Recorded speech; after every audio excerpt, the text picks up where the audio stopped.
ಎಲ್ರಿಗೂ ನಮಸ್ಕಾರ. Welcome back to my channel. ನಾನು ನಿಮ್ಮ ವಿನುತಾ.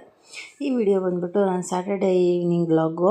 ನಮ್ಮ ಮನೆಗೆ ಇವತ್ತು ನಮ್ಮ ಮನೆಯವ್ರ ತಂಗಿ ಹಾಗೂ ಅವ್ರ ಫ್ಯಾಮಿಲಿಯವರೆಲ್ಲ ಬಂದಿದ್ದರು. ನಾವು ಈ ಮನೆಗೆ ಶಿಫ್ಟ್ ಆಗ್ತಿಂದ ಅವ್ರು ಯಾವಾಗಲೂ ಬಂದಿರಲಿಲ್ಲ. ಸೊ ತುಂಬ ದಿನದಿಂದ ಕರೀತಾ ಇದ್ವಿ. ಸೊ ಅವ್ರಿಗೂ ಈಗ ಫ್ರೀ ಟೈಮ್ ಮಾಡ್ಕೊಂಡು ಬಂದಿದ್ದಾರೆ. ನೋಡಿ ಇಲ್ಲಿ ಬರ್ತಾ ಇದ್ದಾರೆ ಅವ್ರ ತಂಗಿ ಹಾಗೆ ಅವರ ತಂಗಿ ಮಗಳು ಅವ್ರ ಮಗನ ಕರ್ಕೊಂಡು ಬರ್ತಾ ಇದ್ದಾರೆ. ಇವ್ರಿಗಂತೂ ನಮ್ಮ ಸ್ವಾಮಿ ಅಂದರೆ ತುಂಬ ಇಷ್ಟ. ಸ್ವಾಮಿಗೂ ಅಷ್ಟೇ, ಮಕ್ಕಳು ಅಂದರೆ ತುಂಬ ಇಷ್ಟ. ಅವರಿಬ್ಬರಿಗೂ ಆಟ ಆಡಿಕೊಂಡು ಕೀಟ್ಲೆ ಮಾಡ್ಕೊಂಡಿರ್ತಾರೆ. ಇಲ್ಲಿ ನೋಡಿ ಅಣ್ಣ ನನ್ನ ಯೂಟ್ಯೂಬ್ ಚಾನಲ್ಗೆ ಹಾಯ್ ಮಾಡ್ಕೊಂಡು ಬರ್ತಾ ಇದ್ದಾರೆ. ನಮ್ಮನೆಯವ್ರು ನೋಡಿದ್ರೇ ಇವತ್ತೇ ಮೋಡಿ ಹಾಕ್ಬಿಟ್ಟಿದ್ದಾರೆ. ಅವ್ರಿಗಂತೂ ಪಾಪ ಇಲ್ಲಿ ಜೀವ ಅಲ್ಲಿ ದೇಹ ಅನ್ನೋ ಥರ ಆಗ್ಬಿಟ್ಟಿದೆ. ಅವ್ರಿಗಿಲ್ಲಿ ಎಷ್ಟೊತ್ತಿಗೆ ಬರ್ತೀನೋ ಅಂತ ಪಾಪ ವೆಯ್ಟ್ ಮಾಡ್ತಿರ್ತಾರೆ. ನಾವಿವತ್ತು ನೈಟ್ ಡಿನ್ನರ್ಗೆ ಅಂತ ಹೇಳ್ಬಿಟ್ಟು ಒಬ್ಬಟ್ಟು ಮಾಡಿದ್ವಿ. ಒಬ್ಬಟ್ಟು, ಸೀಕರಣೆ, ಹಾಗೆ ಕೋಸಂಬರಿ, ಹಪ್ಪಳ, ಉಪ್ಪಿನಕಾಯಿ ಇದೆಲ್ಲ ಇವತ್ತು ನಮ್ಮ ರಾತ್ರಿ ಊಟಕ್ಕೆ ಅಂತ ಹೇಳ್ಬಿಟ್ಟು ಮಾಡಿದ್ದು. ನನ್ನ ಹಸ್ಬೆಂಡ್ ಕೂಡ ಲೇಟಾಗಿ ಬರ್ತಾರೆ ಅಲ್ವಾ, ಸೊ ಅದಕ್ಕೆ ಅವ್ರು ಅಷ್ಟೊತ್ತು ವೆಯ್ಟ್ ಮಾಡೋಕ್ಕಾಗಲ್ಲ ಅಂತ ಹೇಳ್ಬಿಟ್ಟು ಇಲ್ಲಿ ಎಲ್ಲರೂ ಕೂತ್ಕೊಂಡು ಊಟ ಮಾಡ್ತಾಯಿದ್ದಾರೆ.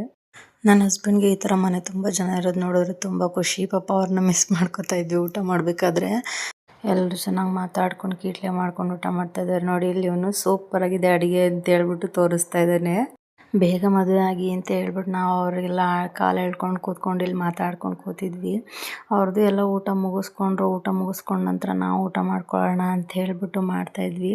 ಫಸ್ಟ್ ಅವ್ರಿಗೆಲ್ಲ ಇಟ್ಬಿಟ್ಟಿದ್ವಿ ಊಟಕ್ಕೆ. ಸೊ ಅವರೆಲ್ಲ ಊಟ ಮುಗಿಸ್ಕೊಂಡ್ರು. ಮಕ್ಕಳಲ್ವಾ ಹಸು ತಡ್ಕೊಳ್ಳಲ್ಲ ಅಂತಂದ್ಬಿಟ್ಟು ಅವರೆಲ್ಲ ಊಟ ಮುಗಿಸ್ಕೊಂಡ ನಂತರ ನಾವಿಲ್ಲಿ 3 ಜನನೂ ಕೂತ್ಕೊಂಡು ಊಟ ಮಾಡ್ಕೊತಾ ಇದ್ವಿ ಮಾತಾಡಿಕೊಂಡು. ಎಲ್ಲ ಊಟ ಆಗೋಷ್ಟರಲ್ಲಿ ಸ್ವಾಮಿನೂ ಕೂಡ ಬಂದರು. ಹಾಗೆ ಮಾತಾಡ್ಕೊಂಡೆಲ್ಲ ಕೂತಿದ್ವಿ. ಸೊ ಇದಾಗಿತ್ತು ಇವತ್ತಿನ ನನ್ನ Saturday mini vlog. Please like ಮಾಡಿ, ಶೇರ್ ಮಾಡಿ, ಸಬ್ಸ್ಕ್ರೈಬ್ ಮಾಡೋದನ್ನು ಮರಿಬೇಡಿ. Thank you.